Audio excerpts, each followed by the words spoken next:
We're live. As I turn the camera away from me and people can stare at the white wall for a little while. Okay, so if you are ready, that's what else I forgot to do. Okay, so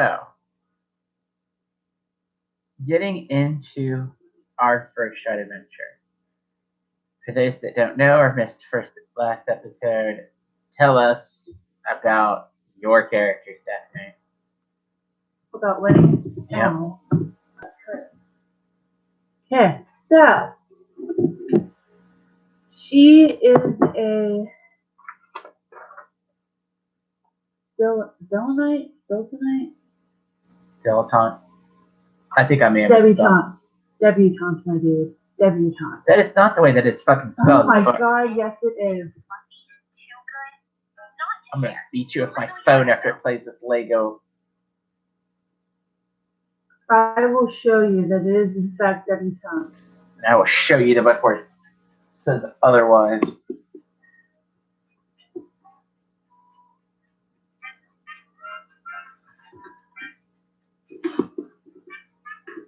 No, that's not how it was. You're thinking of like, oh, like a lob.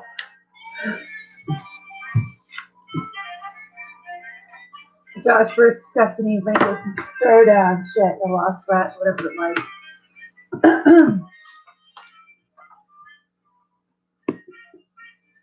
What the fuck is that? Like, hold on, that's not at all. It's not how this is. Whatever. Alright, well. It is the gender neutral way of spelling.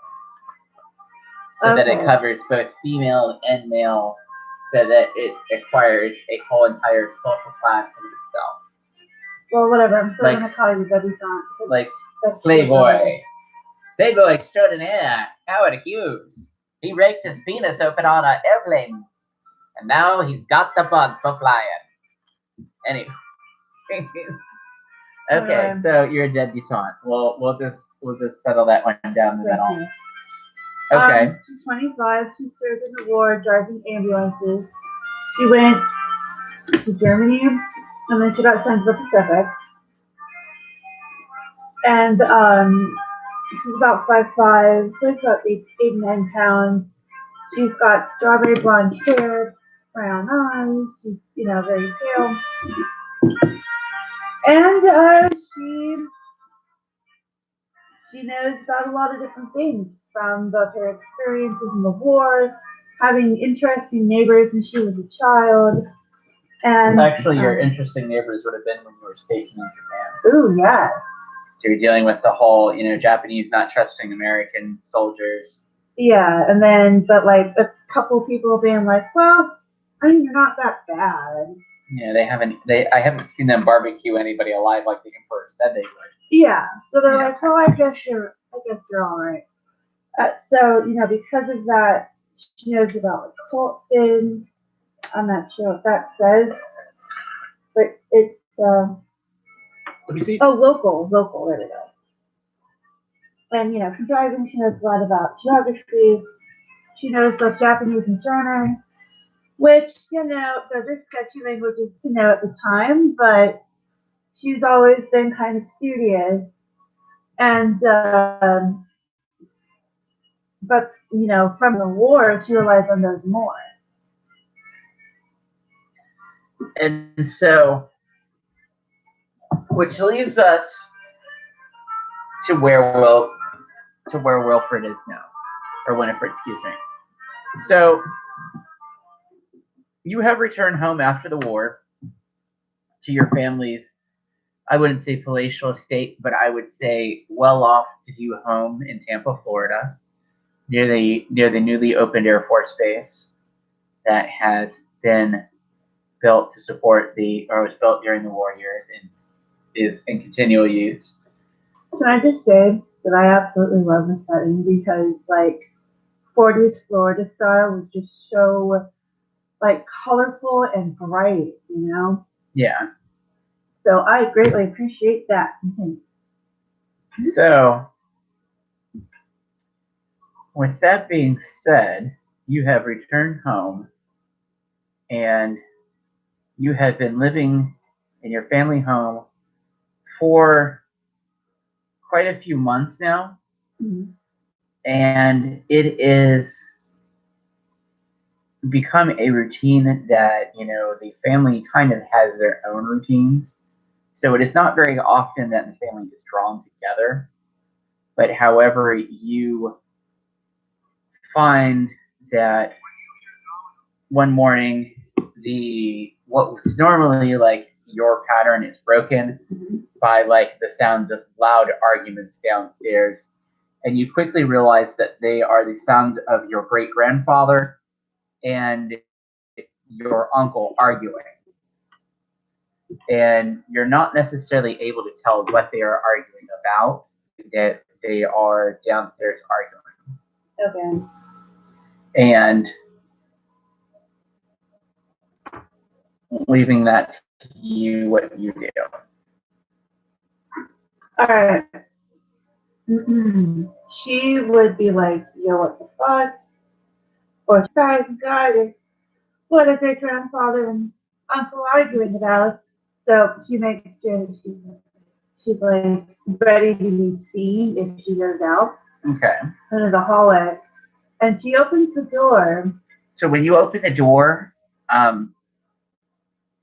the family servant, Rob, or outside, he's an African American man, and he is in his late 40s. And he looks at you and says, Miss Winfred, I don't know if it'd be rightly be the time for you to be. Master Robert and Master Jonathan are arguing amongst each other downstairs, and it has drawn quite the ire of your mother. And so what are their names again? Robert and Jonathan. Okay, thank you. And Ronald is one of the things that you know about Ronald is that he walks with a limp.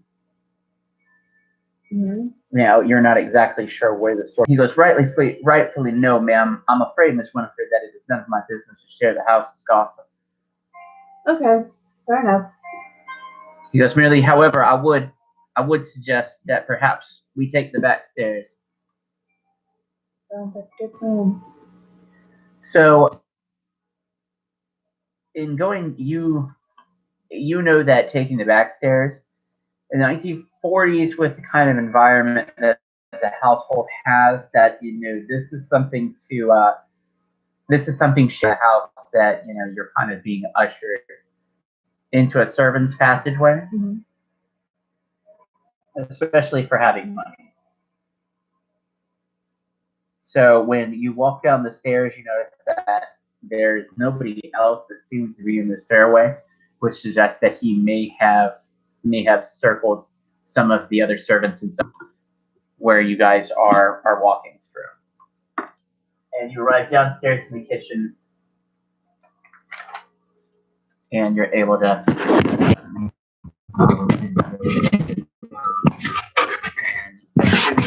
you sit down, and James sit down across the table from you. And when he sits down, you notice that he still has his Marine dress cut.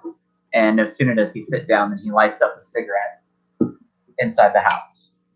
What is that? And he sighs and he goes, so I heard my father and grandfather getting into it this morning. Yeah, I think that's what was up actually. So do you have any idea what's actually going on? Like what started this? He goes, I don't know, but I can tell you that I came in late last night and there was an envelope that was tucked under the door. I gave it to my father because he was still up in the cigar smoking room, or rather, I gave him the letter and I went to bed. But clearly something in that must have picked him up. So you all continue your conversation, and I'm sure you're still trying to figure out what the source of the information is. Yeah. So when you're sitting there, one of the young ladies that kitchen staff she brings in like a tray and she starts laying out a couple of bowls and gives me a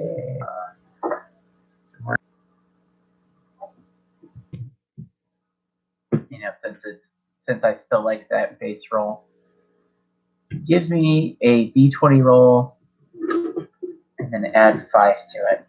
I will call that your perception roll. I got a 10, so plus 5, that'd be 15. So you notice that the maid, or the kitchen maid that is helping you out, or rather than setting up the meal, you notice that she is noticeably shaken. So if you have any insight or anything.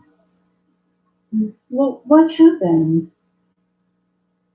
She goes, it's just all the arguments and everything going on in the house. She goes, I don't want to gossip. She goes, but I saw the letter. I can't help it. I overheard you and your cousin talking. I'm saying. He looks at her and he goes, I don't really care. I mean, you're only human. I mean, good Lord. What, I'm supposed to ask you to plug your ears and not hear things? And she goes, give me a few moments and I'll be right back. Okay. So she... Well, we're clearly not going anywhere. Go ahead, take your time.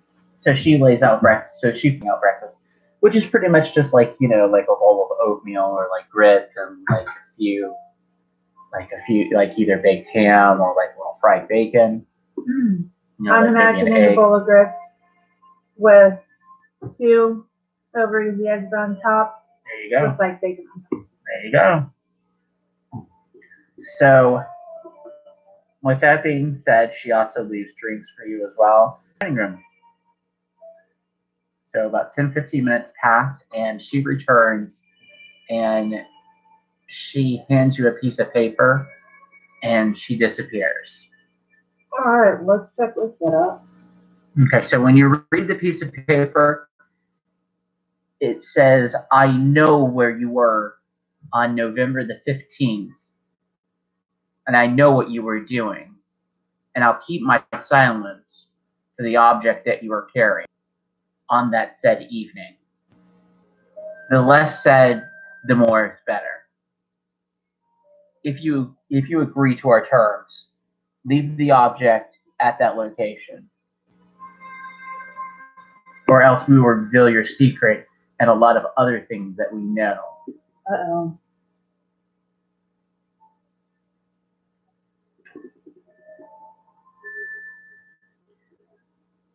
So with that being said, do you read the letter out loud, or do you read it and then hand it to your cousin? Oh, I read it and hand it. Here, hey, you. So he reads it and then he folds it up and puts it in his pocket. And he looks at you and says, do you think we should wait till this evening and break in to the library and see what we can find out, or should we just leave this be? So we should go to the library after, later tonight. Okay. So the day passes without any incident. I'm sure you go to tennis, you probably go horseback riding, you eat lunch like there's nothing going on. Later on the family's probably socializing, and then it's dinner, and then probably cards. And then so give me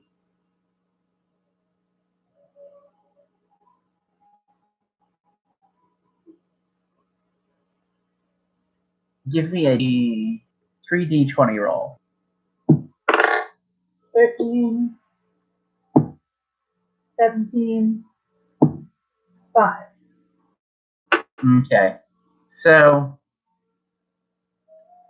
you end up going to bed about your normal time tonight to try and not draw any suspicion. Your cousin James, he ends up going out. Like, he actually leaves the house and everything, like, dressed like he's going out for the evening. And he disappears. So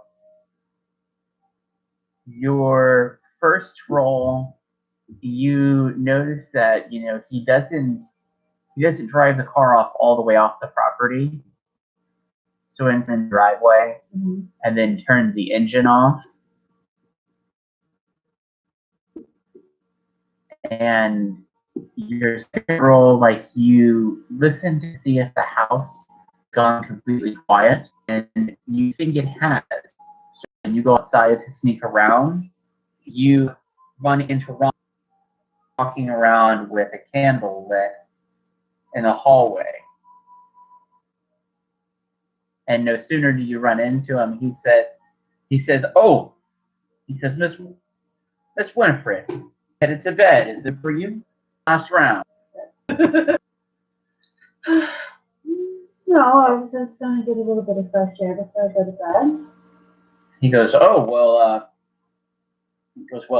mind your step out there, ma'am. Okay. I don't want to run into any other little lizards. You know how they frighten me so. And he goes, rightly. And he goes, and make sure you don't go anywhere near the ponds or anything. Oh yeah, of course. After a few minutes hesitation, he ends up disappearing down a passageway. So, with that being said,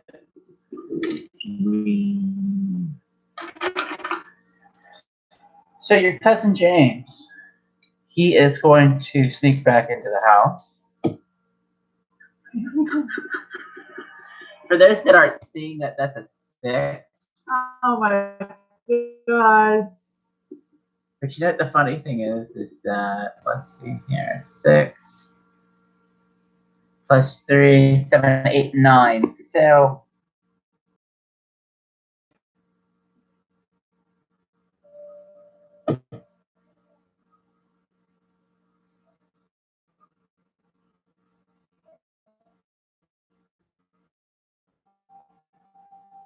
come in the house.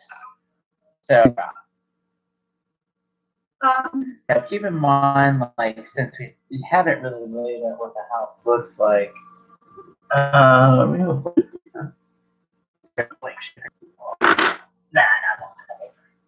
Oh, okay.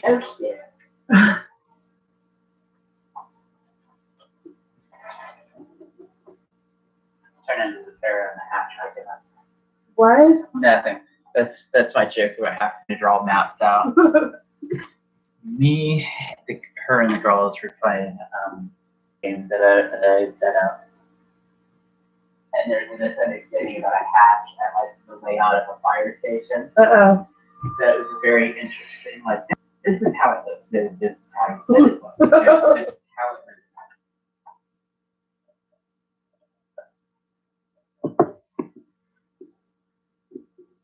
So, like, it's a standard 2-story house. Mm-hmm. So you have a hallway that runs down the middle. And you have your central staircase and everything that splits off. And, you know, there's, like, bedroom here, here. You know, so, like, that hallway space is kind of enclosed. Yeah. And there's support enough to be able to hold up rooms and stuff that overlook it. So then off the back side is, like, the other bedrooms. And then I screwed that up. But you kind of get the idea that, you know, there's, like, another back side down there. Yeah. And then once you get downstairs, like, what you're looking for is back off the back side over here. Mm-hmm. So let's draw this library. So then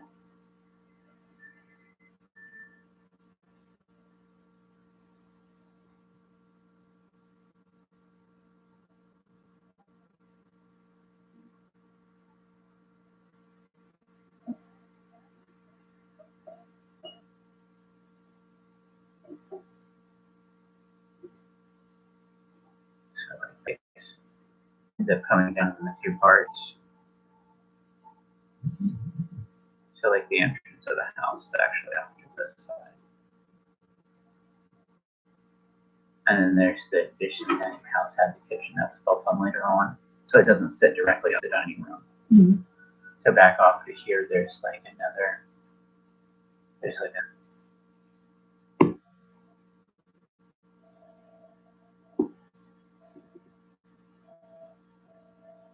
so you kind of get an idea of how the house is laid out. Okay, cool.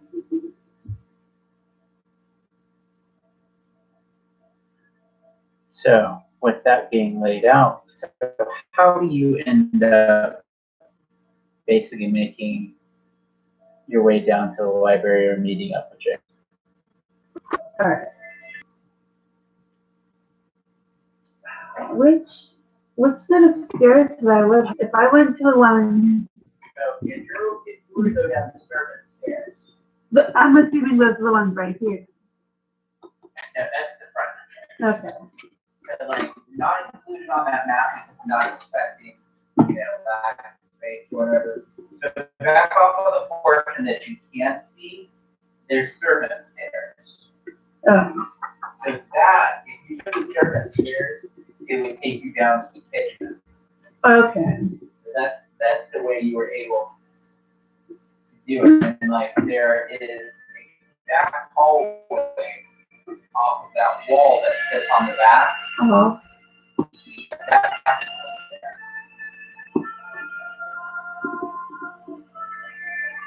so you could take that.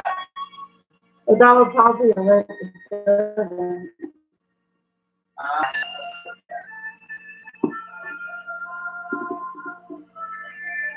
So you could take that. But that would probably alert the servant. It depends. Specifically, But you probably do the way with going down the front stairs, right? okay. So when you come down the front stairs, you see James.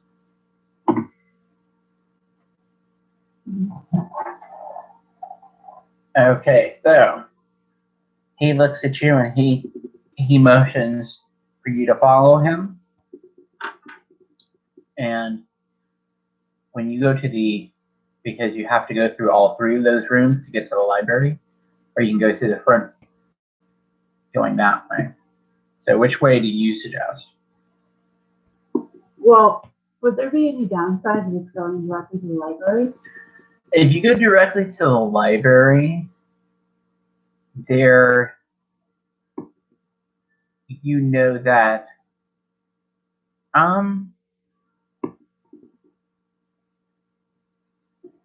give me a d20 roll.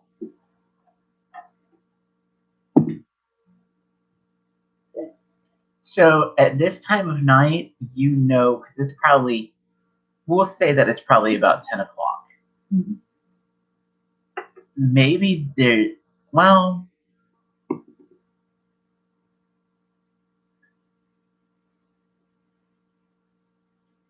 not really.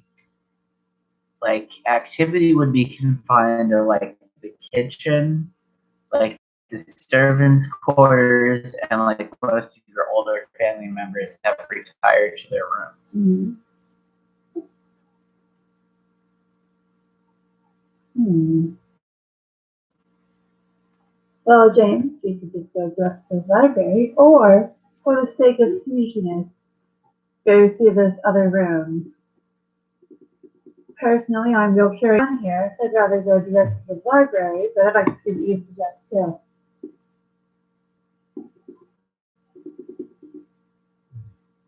Given on your puzzle setup, I would say that he would suggest taking the sneaky route. Okay.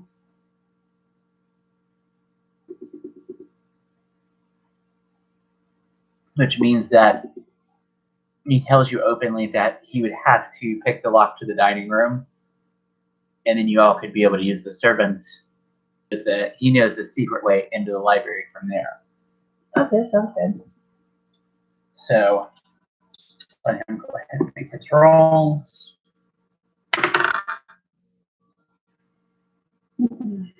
So getting into the dining room isn't any problem for y'all.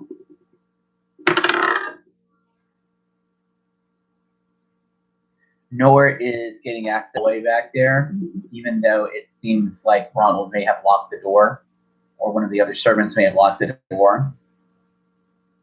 And so he shows you between the smoking room and the library that there's a panel that you can be able to push on, and it gives access to either room with pushing up. So you notice the soft murmuring of a voice. Be the library on that panel. So no sooner do you notice the voice than you grab your cousin's wrist, and he notices the voice as well. So another D roll if you have. Oh, what would it be? It would be.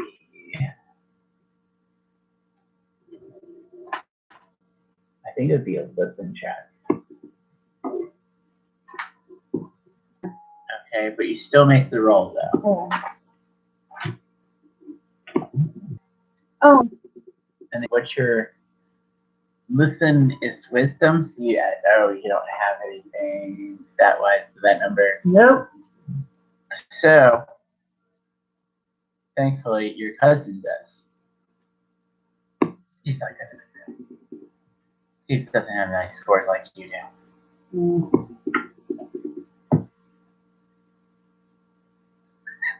So he stops and he goes, I think it's my father's voice. Somebody on the telephone. And he stops and he goes, I can't really hear what he's saying, but he's saying something about, that doesn't make sense. What? He has something about a book. Something about a book out of the library.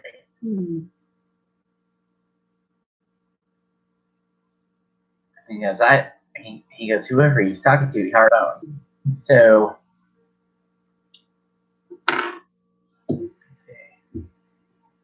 nope.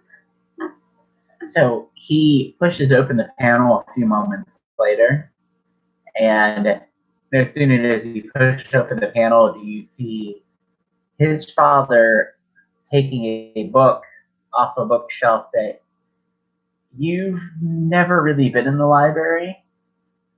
And he goes, I demand to know what this is about right this moment. Your cousin yells out.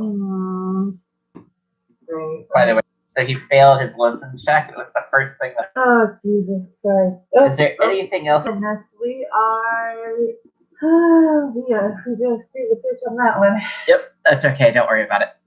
And your uncle, his father, turns around and he goes, how long have you been standing there?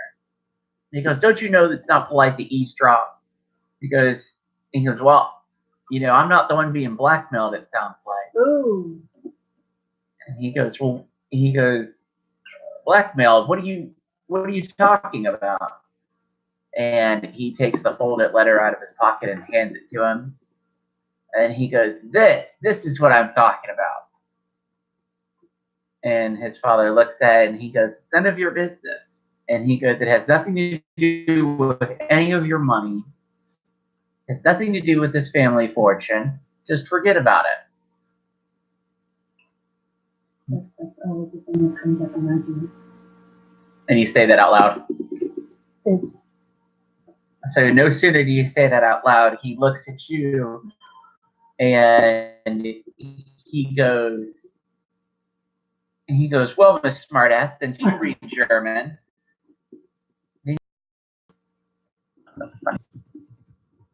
So he hands you, I didn't have this prepared, no fudge rolls even.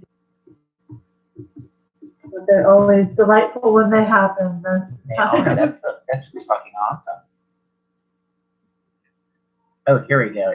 I'm thankful this book has fucking bookmarks in it.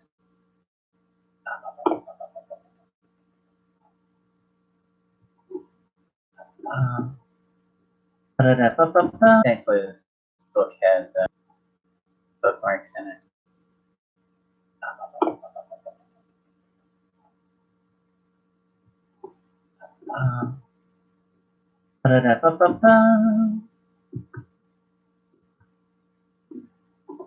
There we go. There it is. Yay. So he hands you a book. Oh my God. Is it listed in here? I hope it's listed in here.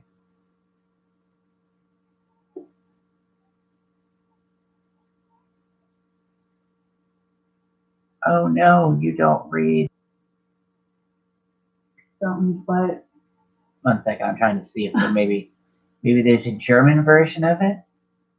Uh-oh.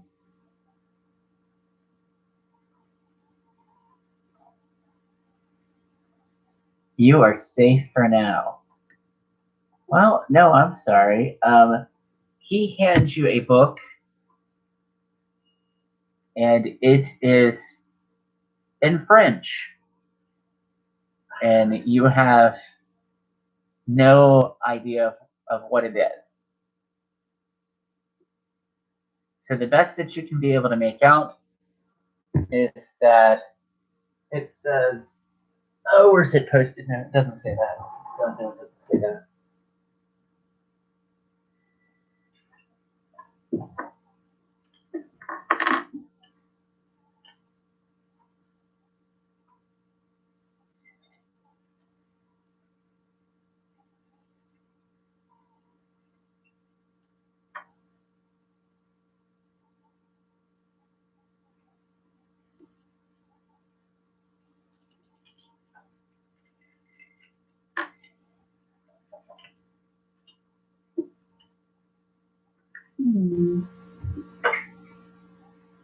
I mean, I know what that says. So you could say it out loud then. Cults of Ghouls. Well, where did you even get that? Where did you find it? He takes the book back from you, and he says, I got it during my travels during World War I. Well, what's so special about it that would make someone try to blackmail you like that? He goes, it's a rare book.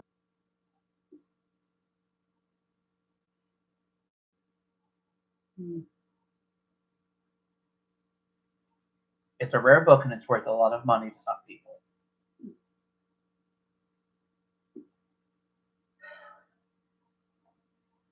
Side note. Too bad photocopiers haven't really been invented yet. I mean, kind of, sort of, but not in the way that would just be like, boop, book page, boop. I don't know what would be the effect of doing such a thing with one of those. Oh, shoot. Because, I mean, for intended purposes, it's a book. So I guess you could just put it through a copy machine.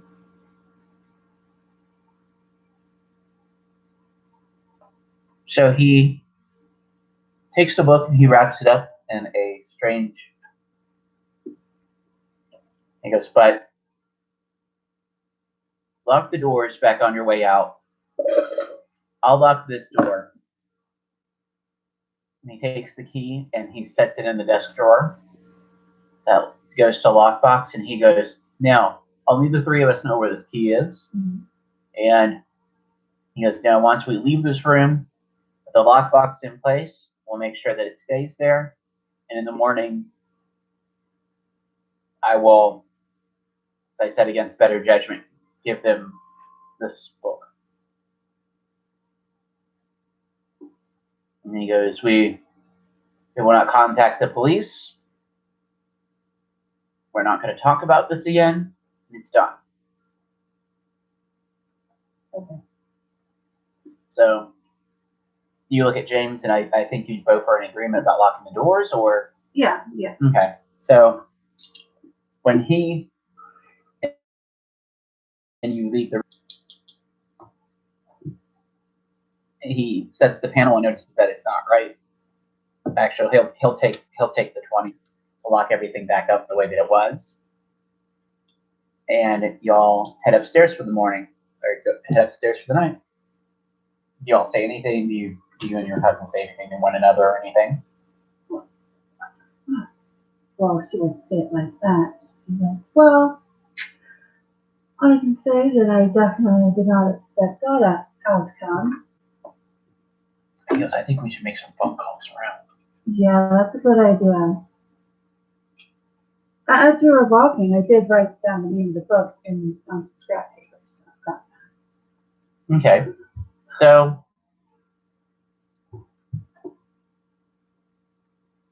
let me see. So, what your cousin will suggest, because his father goes up the stairs behind you all and you go into your rooms. So, a few minutes later, you hear the sound of someone knocking on your window outside. Mm-hmm.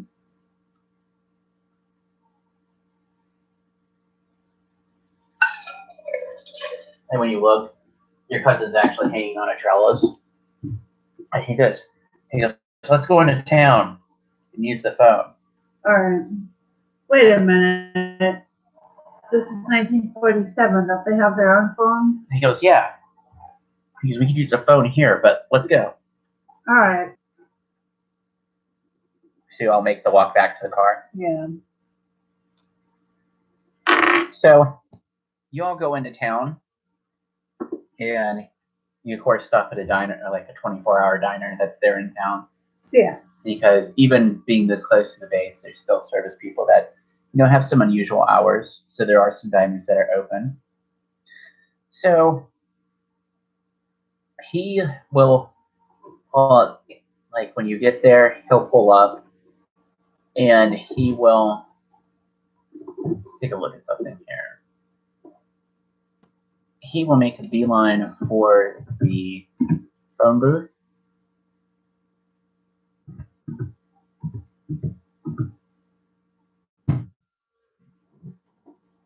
Take a look at something here.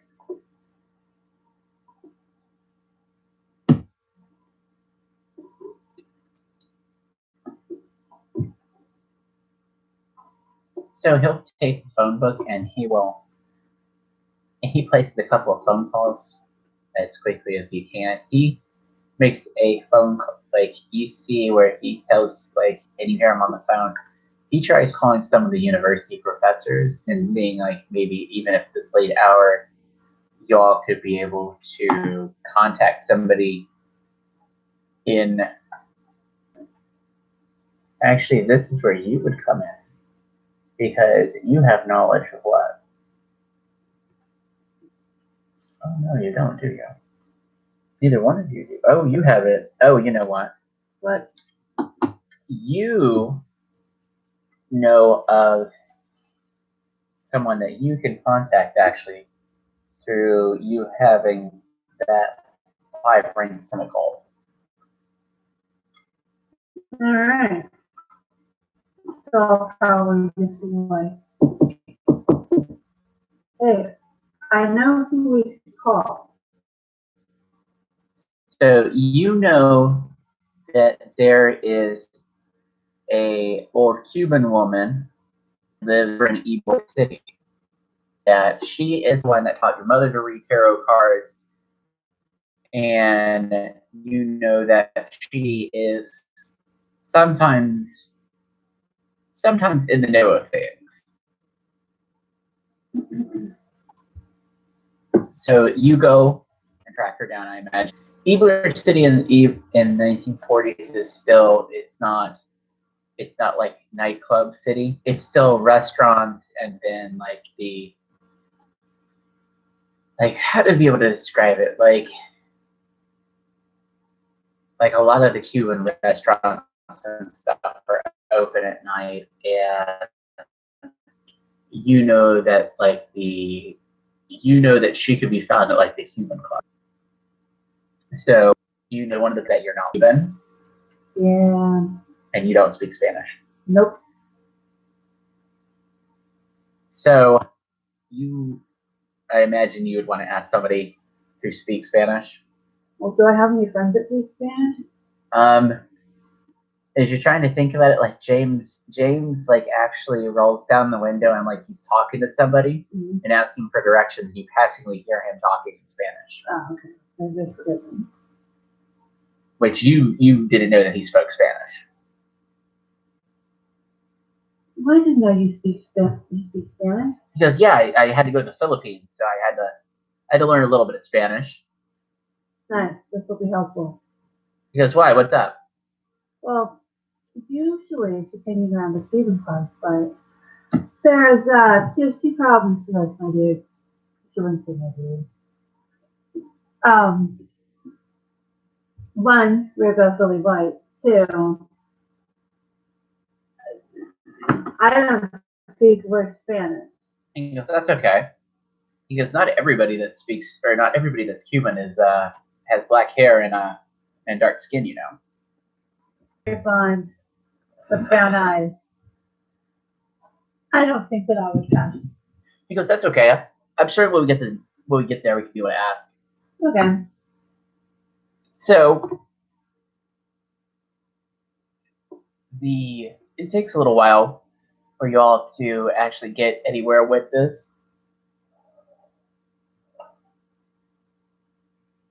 Oh wow, that's nice. And that she is actually at a private event at a restaurant called the Old Fort Restaurant on Franklin Street in Platt. Mm-hmm.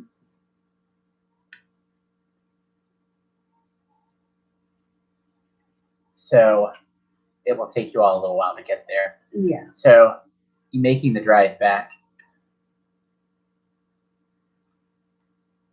Oh my god, I'm like fucking mind blown by this.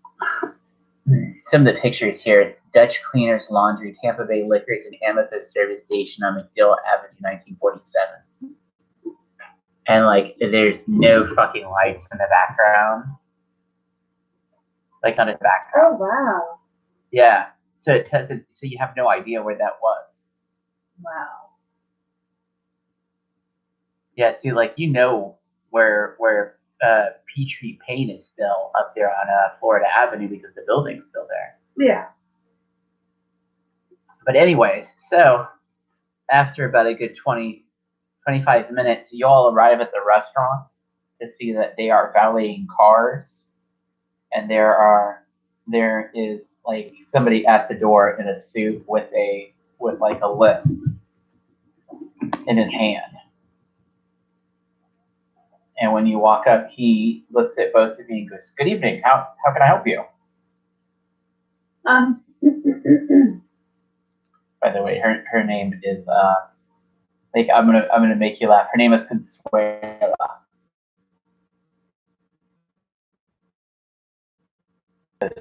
Mistress Consuela is in the middle of her conductance right now. He goes, "Do you have an invitation?" Unfortunately, no. He goes, I'm afraid I can't let you in there. Do you know her personally or something?" I do actually. He goes, "Oh well, he goes, "Well, let me see what we can be able to do for you." Okay. So he goes, "What's your name?" My name is Winifred Wilhelm. So he writes your name on a card, and like he goes, "Well, wait here for me." Okay. So he opens the door and he hands the card to somebody that you don't see on the inside, and like then he walks back, and then like a few minutes later, like y'all kind of comfortably looking, another like a young woman comes out like a red dress, like she's Spanish. You've never really seen her before. Like it's been a while since you've seen her because you've been away at war for a while. Yeah. So you don't recognize the young lady, but when she sees you, she gets really excited and she goes, "Winnie, Winnie, Winnie, Winnie, Winnie, Winnie, Winnie, Winnie," and she runs up to you and she grabs your hand and she goes, "Grandma's inside." Okay. And you realize that this is Estella, her niece, or rather her granddaughter, and also her niece by kind of not so much inbreeding, but like an intermarriage that happened because of, unfortunately, her father ended up dying. He got consumption. And, you know, in order to keep her in the family, there was like a remarriage in order to make sure that she didn't go to, you know, an orphanage or something. Yeah. So, you know, on a table on the patio, and she takes out a set of tarot cards, and she goes, "Well, while we're waiting for Grandma, why don't I do your?" Okay. So when let me see, because there's not any rolls or anything for this. So when she lays out your cards and everything, you notice that she becomes very quiet, and she goes, "Winnie," she goes, "What are you into?" Well, I have a little bit of a situation going on. She goes, "I see something very dark for you." Uh-oh, how dark? She says, "Mia, I don't know. The way that the cards are laid out and everything, it could end like several different ways for you." She goes, "Perhaps Grandma should see you. She could have better answers." All right. There's a strange book that my uncle wanted more information about it, so that's why I came to. She says, "Well," "let's go inside." Okay. So when you go inside, she's just finishing up a reading for somebody, and there seems to be a pause in people, and it's really set up really hokey. So it's like she's supposed to be a gypsy, Mm-hmm. and she looks at you and she goes, "Winifred." She goes, "I haven't seen you in forever." She goes, "I'm so excited to see you." She goes, "Do you have time to have a coffee with me?" Possibly. I do have something I needed to talk Estella, to go you. get us coffees. Is this my pen? Take it if you need it. It's probably one of the pens that were on the table. I know it was. Dun dun dun. It's not sparkly. Ha ha ha ha. You didn't do this. So Oh, I took my she goes, "So tell me, what brings you to see me so late in the evening?" Okay, can I tell her about what's going on? Yeah, you Like, would there be a bad reason to not tell her, or is it just like, no, I can tell you? give me a perception check. I got a 10. That'd be a 15. You know that you have shared with Consuela like things concerning your love life, your in fact, like you had Consuela read your cards before you left to go into service. Mm-hmm. And you know, it was kind of her divination that kind of pushed you into going into the service, because like she saw it as being greater opportunity for you rather than simply staying at home and becoming like a beauty queen and then marrying yourself off. Yeah. Which is not something that, you had ever seen something happening for yourself. Like you pictured something a little bit more. Yeah. And you've gotten that taste of it. So I mean, she's somebody that's definitely pushed you in this direction. Okay, cool.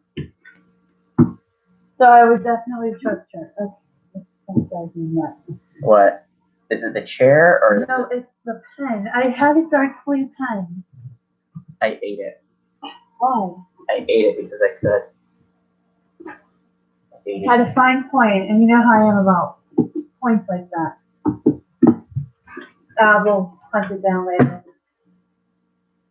Anyway, I'm gonna look at the pen and be like, "J'accuse un pen. J'accuse le pen." All right, so she would tell her about what's going on. Okay. So she will make her roll then, since you give her the name of the book, I imagine. Yeah. She looks at you and she goes, "You don't know how great of danger you're in."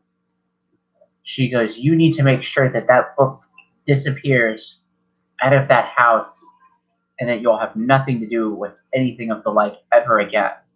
Well, why? What's so dangerous about it? She goes, she looks at you and goes, "Did you read from its pages?"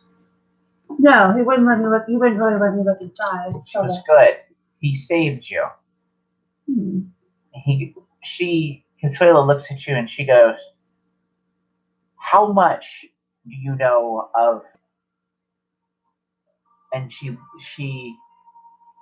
kind of like seems to not want to say it out loud, but she goes, "How much do you know of such things like the Book of Nameless Cults, or perhaps the the Fur Mysterious?" She goes, "These are books that, well, just to say, back in the 1500s, that the church wanted burned in order to keep the knowledge of what was in them out of other people's hands. These books record blasphemous rites and may have power between their pages, power the likes of which that men such as ourselves and women should not ever wield, and rightly so. For what's between their pages can warp the very cosmos itself, and it can lead one into greater madness and destroy one no sooner than reading its pages." Oh wow. So James grows very nervous. Wait. I have a question. Okay. Maybe very important. Now that we've seen the book, are we gonna think about it and want to open it, or is it just you've seen it? Okay. She looks at you and goes, "Such things are beyond even my knowledge." Oh, Consuelo. Because James seems to be very worried about that same thing. In fact, he looks relieved when you say that.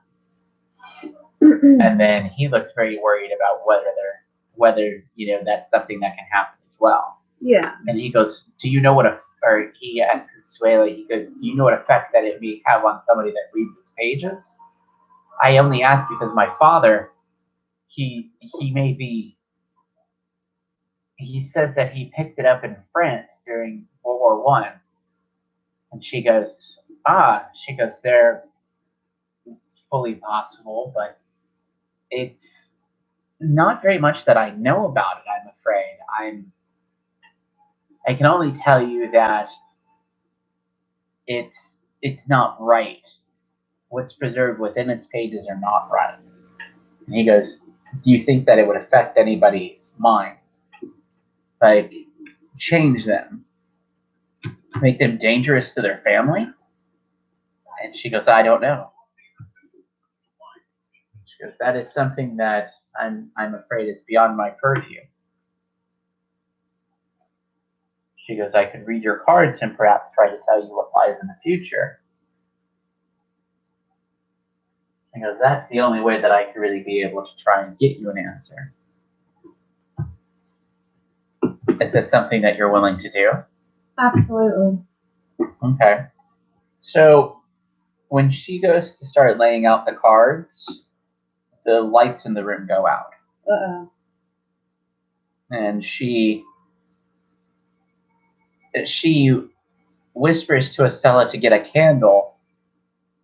And when Estella gets the candle and lights the candle, reveals that the cards have basically all been turned back over and blown asunder from where she laid them out. Because she's very fast at doing it. Mm-hmm. And so she looks at the cards and she goes, "There may have been a breeze or something." She goes, "Did you feel a wind?" Yeah. She goes, "Estella, come closer with the candle and we'll try this again." She takes the cards, shuffles them back up, hands them to you as you shuffle them. The classic, letting your energy pick up on the cards. And then she has you lay out the card, and no sooner does it happen, the candles blow out, or the candle blows out, and you hear Estella say something or curse in Spanish, and you hear Consuela say something back to her in Spanish. And she gets a match and lights it and puts it to the candle, and the cards have done the same thing again.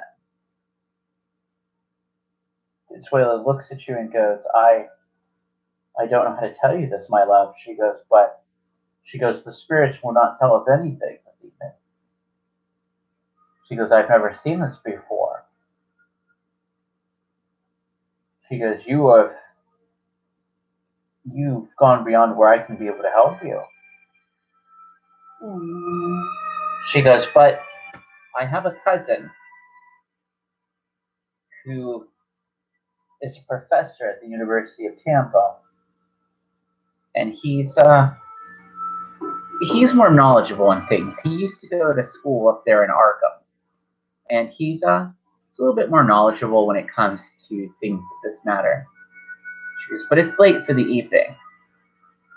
And she goes, so I'm afraid that I have to ask you to leave in order for me to continue. Well, thank you so very kindly for your help. Well, James, I guess we're gonna have to figure this out. He goes, indeed. Because let's get back home. Yeah. So the I imagine the drive back is very quiet. Oh yeah, that's what I was about to say. Like James is very quiet, and like he is borderlining on driving to the point where you notice, like the cops would notice, like that he is speeding. Would you like me to drive, James? And he goes, no, I'm gonna get us there. Okay. Because I'm gonna get us there. I'm gonna get that out of the house tomorrow morning. It's done. It's done.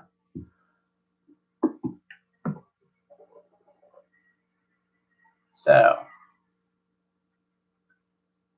when you all arrive at the house, you find nothing amiss. That the door is locked. You use your key to get in. What do you do? I'm not sure what else there is to do. We'll have to wait until morning to do anything. Okay. So you all. About what time is it? Like probably around midnight at this point. Yeah, at this point it is about midnight. Because it was about 10 o'clock when you started the whole affair. Well, James,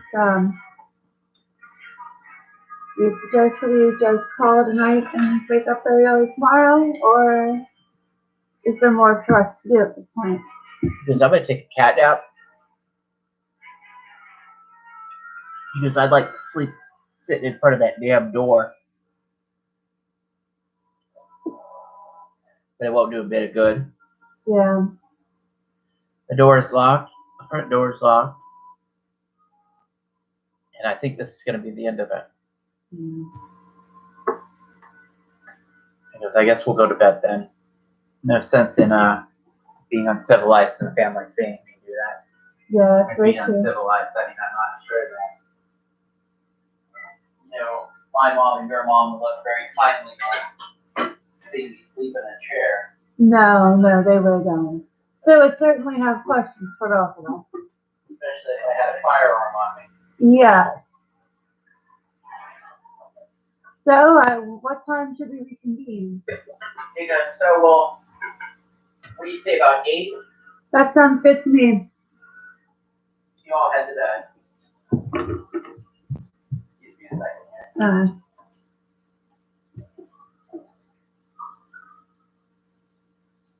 You made it to your first day with no loss of sanity. Hooray! Yay! So with that being said, the night passes uneventfully without any bad dreams or any nightmares or anything that, you don't find yourself wondering, or, you don't find yourself waking up in the middle of the night going, I could sleep down and read the book. Yeah. Kind of thoughts or anything like that. So, it doesn't seem to have that kind of passing effect or anything on the book. So, you wake up in the morning, and what do you do? Well,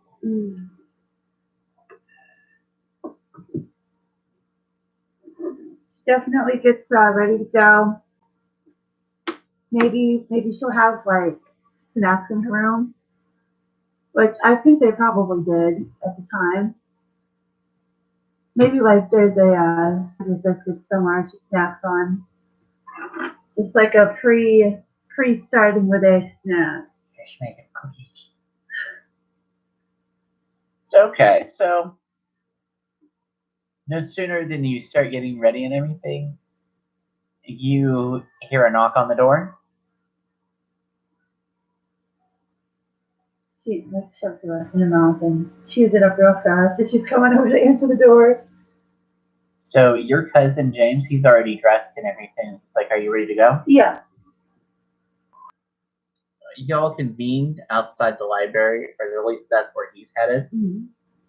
And he sees that the door is ajar. Shit. And he looks back at you and says like the same thing. So when y'all look inside, the window to the library is broken and the box is missing. Oh, that's just quite delightful, ain't it? Is it? Indeed it is. So with this given the scene, what do you do? Well, we might as well take a look around and see what we can find about what in the blue blaze has just happened. Okay, so give me, do you have search or spot as one of your skills?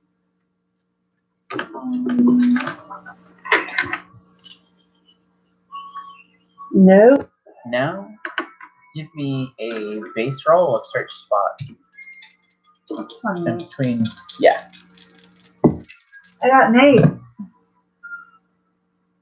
So your 8 to this 14 making it what? Oh god. 9, 10, 11, 12, 22? 22, and a 13. Between you and your cousin James, you notice that the window has been smashed from the inside, Mm-hmm. and that there are no footprints outside the window. And while you're investigating the scene, your uncle, his father, walks in and he is immediately very angry. And he starts to make accusations of what's going on here. Why did you break the window? And then he notices that the box is gone. And he runs to the drawer and flings it open and finds the key missing. And he looks at the two of you and he goes, I was in bed next to your mother, my wife, last night. He goes, were you two apart at any point last night?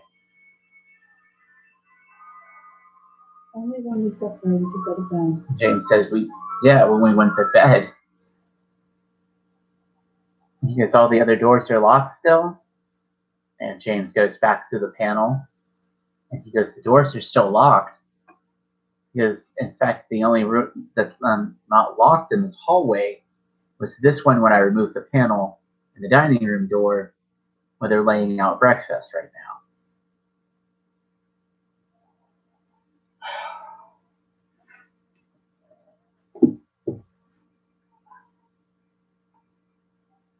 Well, wait, question. We've got like security, right? No, not in the 1940s. Ah. Remember, home security doesn't become a real big thing until after, like, the Sharon Tate murders in, like, the 70s. Yeah. So, like, the best that you can do is, like, James looks at everybody and he goes, is there anybody, he goes, is everybody accounted for in the house? Yeah, where's grandfather? Is their grandfather? Is he still here? Or did he go out for the day? So, that would be a shock-use moment for the dining room then. So James goes, well, why don't we see who's at breakfast this morning? What? He goes, we're up early enough to be able to question everybody.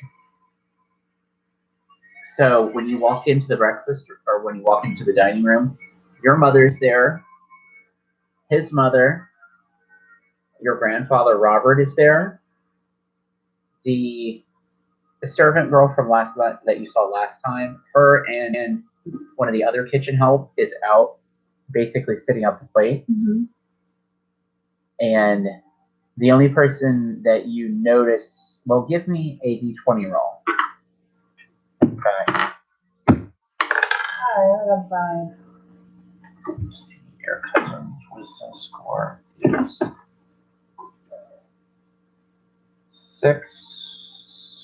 17. He looks at you and he goes, somebody's missing.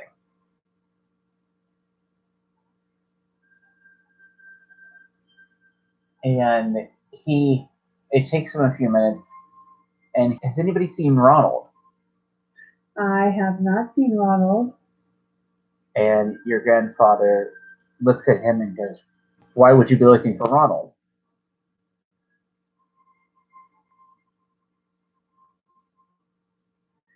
I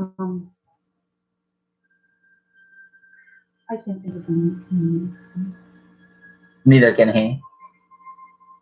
We just find it strange that he wouldn't be present to our breakfast. Because, Given that he's a member of the central household.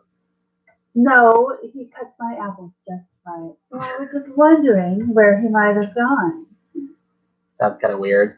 Hey, no, if I'm going to be a socialite in 1940 Tampa, she's absolutely going to be that entitled. Okay, so the young lady looks up and she goes, I haven't seen him this morning. Because he was strangely absent when he wasn't here to open and unlock the doors, so we had to wait for Miss Jennifer to come in and unlock the doors.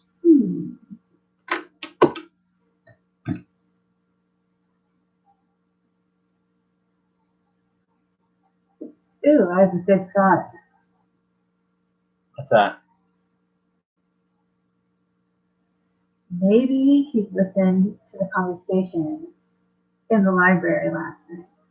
I mean, this is like an aside. Mm-hmm. That would be extraordinarily weird to talk about. This is an aside.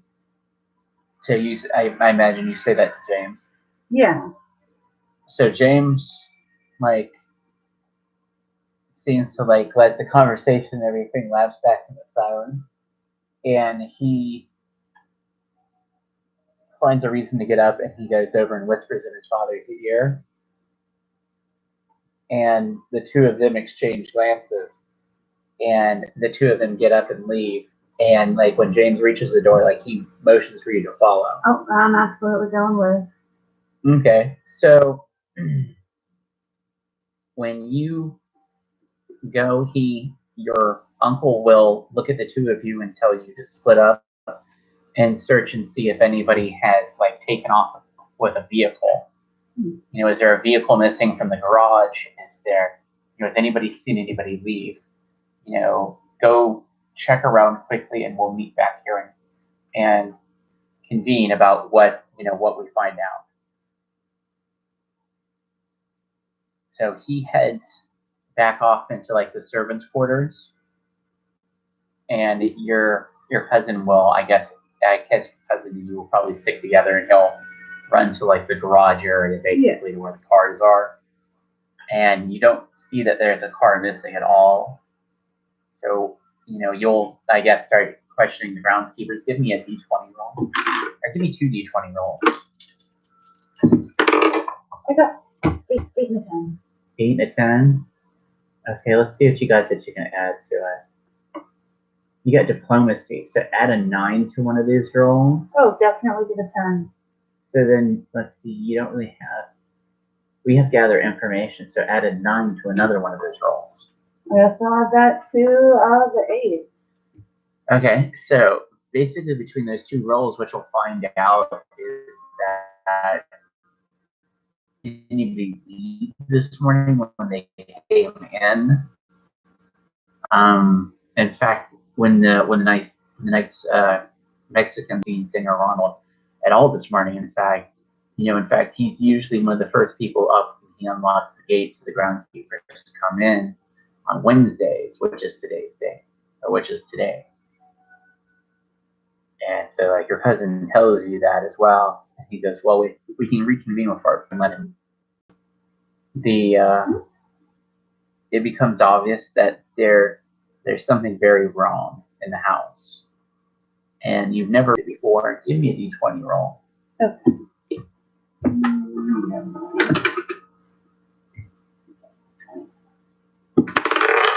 I got 7. So that makes that 11. So between your cousin's role and your role, you notice that there's somebody else that when you go back into the dining room, or past the dining room, right, kind of facing that there's somebody missing. And this time it seems to be your grandfather. Well, where did he go? And the two of them go, hey, have you guys did you guys see where Grandfather went, or where Dad went? I said, yeah, he got up from the table a few moments ago and went around the corner into the smoking room.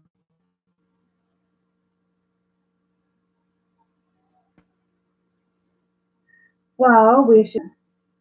Or to the smoking room, he is not there. Great. Let's check the library then.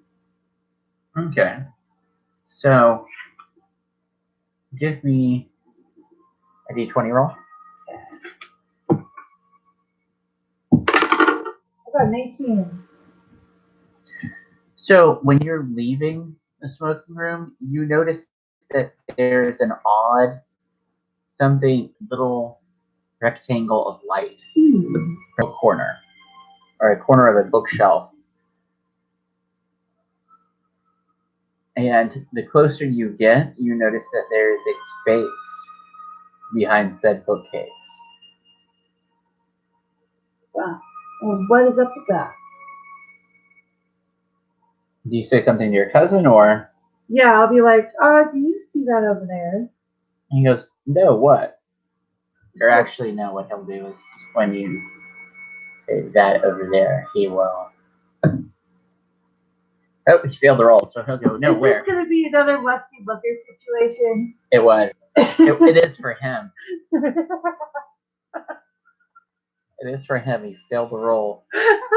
So you have to show him where it's at.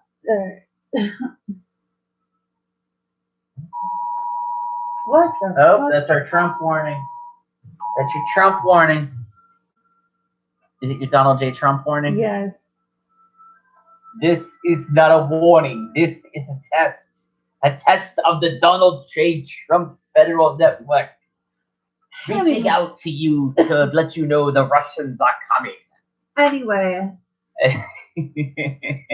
Look, did you see? Wait, so are we in the smoking room or the library? Smoking room. So people. You can see, if you come over here, crouch down a little bit. Here we go.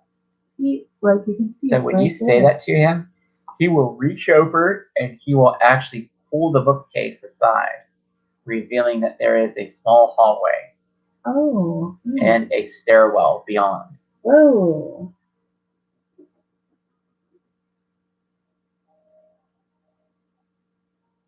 Well, where do those stairs lead? So you notice that there is a lantern, but there is no other light source down into the darkness of the staircase. So that must be your investigation into it. Yeah, she is going to investigate too. Okay. So when you proceed down the staircase, you notice that there's not a lot of dust at all in this space at all. Like this space is traveled regularly.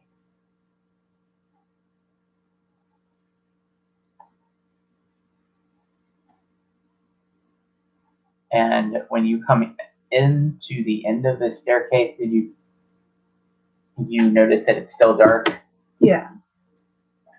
So you come into a dark room, or a dark space, I should say. Nobody has dark vision. No, because we are human. Yep. You would need some kind of light source to see. Well, I mean, I have a lighter in my pocket. Okay. So you flick the lighter. Oh, wait a minute. They've got lighters in the photos, right? Yeah. Okay, yeah. She That was. you're gonna say, I'm gonna go get that lantern from the top of the stairs. No, she's gonna light the lighter. So when you light the lighter, you notice that there is indeed a greater space, and in fact, there's a candle right next to you. Oh, cool. Definitely light that. Okay, so when you light the candle, you notice that there's another candle.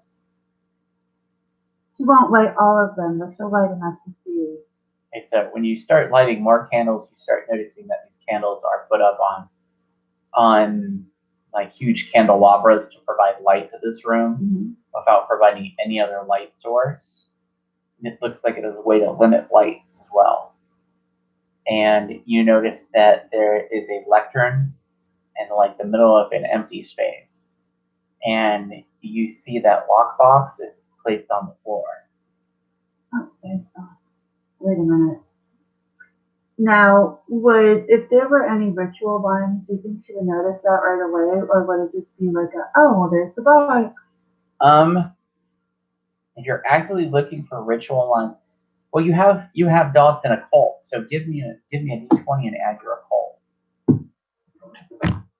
You gotta switch. What is that? Yes, I do have to switch. You gotta switch dice. That one's out to get you. Yeah. You know, sooner do you do that, I got a 19. So, occult. which I think is like a 9 or a 10. Maybe. Yeah. Oh, there it is. Yes. So yes, there are ritual markings across the floor, the halls, the very pillars that these candelabras are not far from. It seems as if every space in this room has been devoted to something, or the traces of larger rituals, or maybe you can't even be able to tell to where it's like rituals that are in conjunction. You can kind of start seeing the whys and hows of it, but not the full understanding of all what it's supposed to be there for or anything. All right. Well, in fact, as you're staring into this, two of you need to give me 13 and 11. Well, that was just a. So then you rolled your cousin save too, then. Oh. Yay! Okay, you're gonna fight me now, right?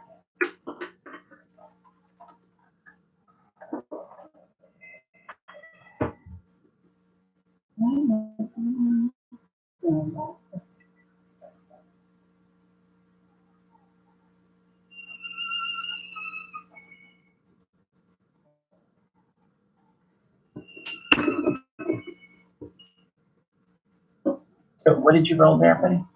You rolled an 11? And a 13. And a 13.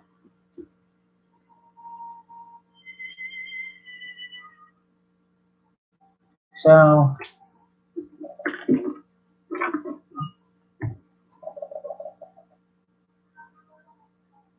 nice. So who's the 10? Well, who was the 11? Well, what was it? What was the roll for? Like I already. That every single corner of all of this is written in blood. Whoa. And as you're staring into it, you can't help but start being filled with the urge to want to clean your hands, and you start wringing your hands together. And so you lose yourself into your mind for a few minutes. No. And you lose.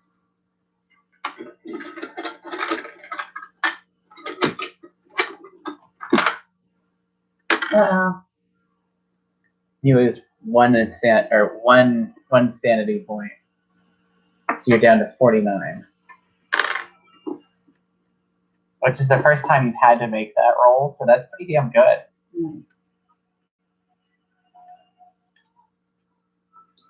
So when you snap out of it, you're backpedaling kind of, and you kick the lockbox, and it spills over onto its side, and you notice that it is empty, and the book is not there. Damn it!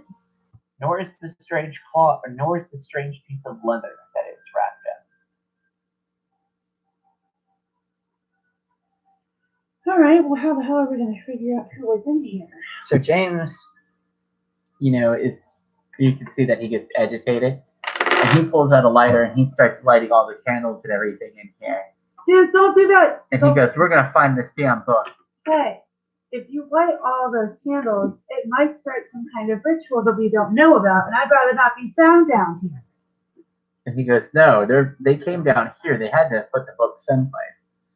And he goes, "Look around."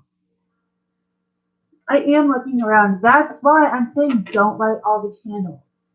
Give me if we 20 roll. If we trip, Oh, you all are hearing about searching. It's a 4. Man, these dice are out to eat you, I swear. That's okay. So we'll say it's about 1 round. So for a round, y'all spend arguing, not really searching for the book. So that explains the low rolls. We'll let the dice take me on this one. I think this is a deep one, yeah. 9, 10, 11, 12. So, do you roll anything? No? I rolled a 2. So that's another round you guys spend arguing with one another of how you need to find this book. You know what? This is what I need to do. This is what we do. We just take 4 d20.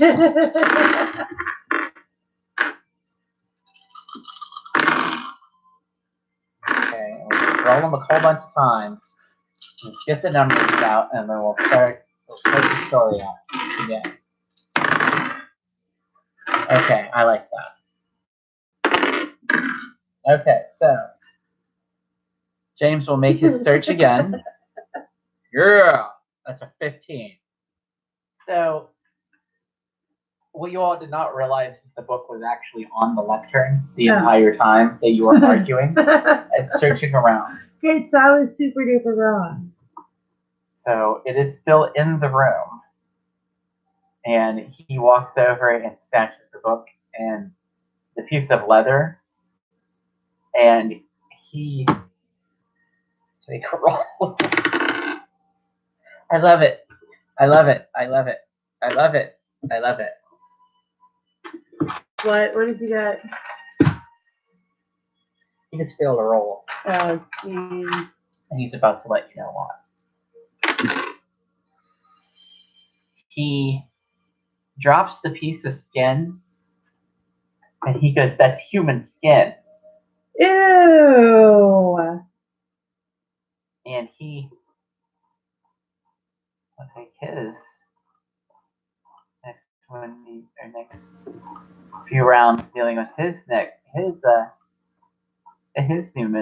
new problem. Oh so my God. See.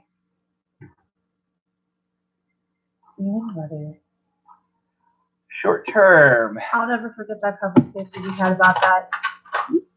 Oh, it is Cthulhu. I'm gonna bring it back around to you.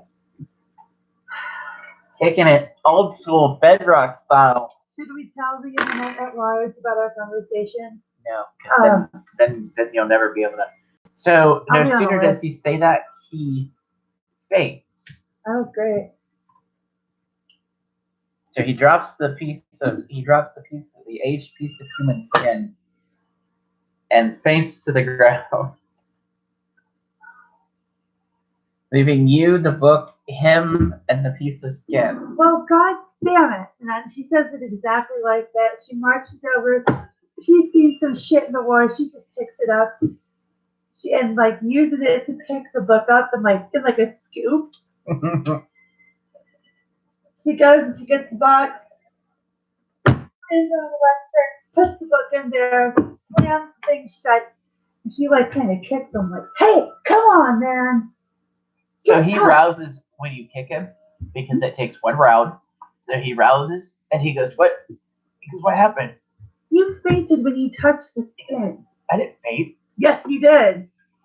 Oh, yes, you did. Might as well have knocked yourself out. I've got the book. I've got the skin. I've got the lockbox. Let's go back upstairs. But we have a lot. We have a lot to talk about and discuss and figure out here. Who built this? He goes, it looks like it's been here for quite a while. You mean that we've lived our whole lives in this house and never knew about a secret ritual base? Nope. Did you find no issue with that? So I got plenty of issues with it. In fact, he pulls out a handgun. And he goes, we're going to go up the stairs and we're going to solve this one way or another. Yeah.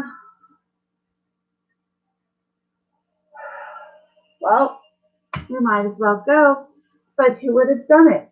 Ronald seems like the obvious choice, but for all we know, they could have sacrificed him. In fact, when you say that, you hear somebody go, he goes, it's your grandfather's property, and I prefer that you put it back where you got it from. Oh, shit. And you hear the sound of somebody cock a hammer on a handgun. Ah, fucking great. And you notice that there's somebody else, there's 2 figures with lanterns, and one of them is your grandfather. One of them is Ronald, and one of them is somebody wearing a black hood over their head and wearing a long robe.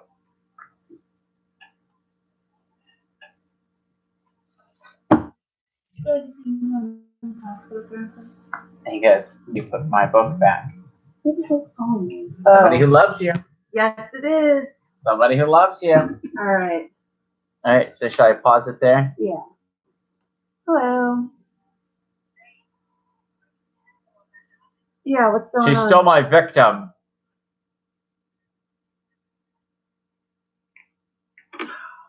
What? That would have been delightful, but we